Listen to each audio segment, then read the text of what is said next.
Қайырлы күн, баршаңызға сәлем. Менің каналыма қош келдіңіз. Бүгін осындай өте дәмді, алғаш жасағаннан керемет болып шығатын алмалы пирог, яғни шарлотка дайындаймыз. Үйдегі бар азық-түліктермен жасалынады. Барлық құрамын осы видеоның астына описание бөліміне жазып қалдырамын. Бұл өте сәтті рецепт. Жасап көріңіз, сізге ұнайтынына сенімдімін. Видеоны соңына дейін көріп, маған тіркеліп кетуді ұмытпаңыз. Ең алдымен 3 жұмыртқаның үстіне қант салып, аппақ болып көпіргенше миксерлейміз.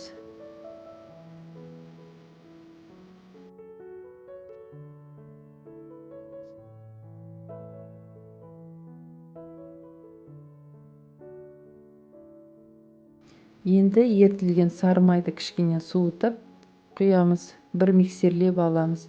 Електің ішіндегі ұнға қопсытқыш салып араластырамыз. Ұнымызды 3-4 бөлікке бөліп, бірте-бірте салып отырып миксерлейміз. Барлық ұнды бірден салмаңыздар. Біздің пирог көтерілмей қалуы мүмкін. Осылай аз-аздан салып миксерлейміз. Бізде бір келкі түйіршіксіз қамыр болуы керек.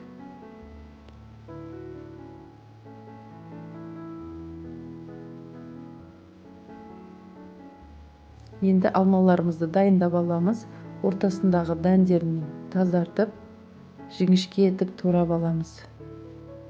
Егер сізде үлкендеу алма болса, соны пайдаланған дұрыс. Менде осы үйдегі бар алма, кішкентай алма болды, соны пайдаландым. Форманы сұйық маймен немесе сары маймен майлап, сұйық қамырды құямыз. Алманы көбіктеп турап, осы қамырдың ішіне қосып, араластырып құйса да өте дәмді болады. Барлығы өз қалауыңыз бойынша.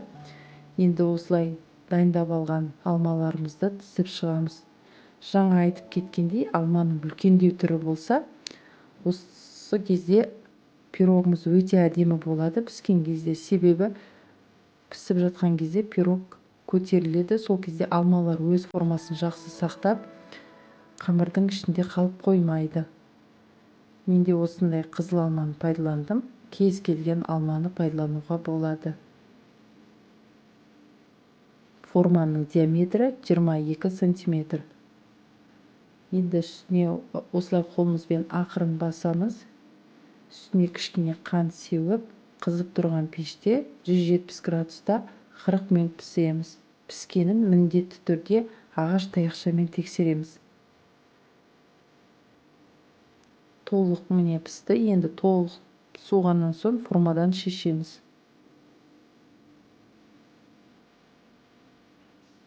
Өте жұмсақ, керемет болып шығады. Жасап көріңіздер. Бетіне осылай қант ұнтағын септім.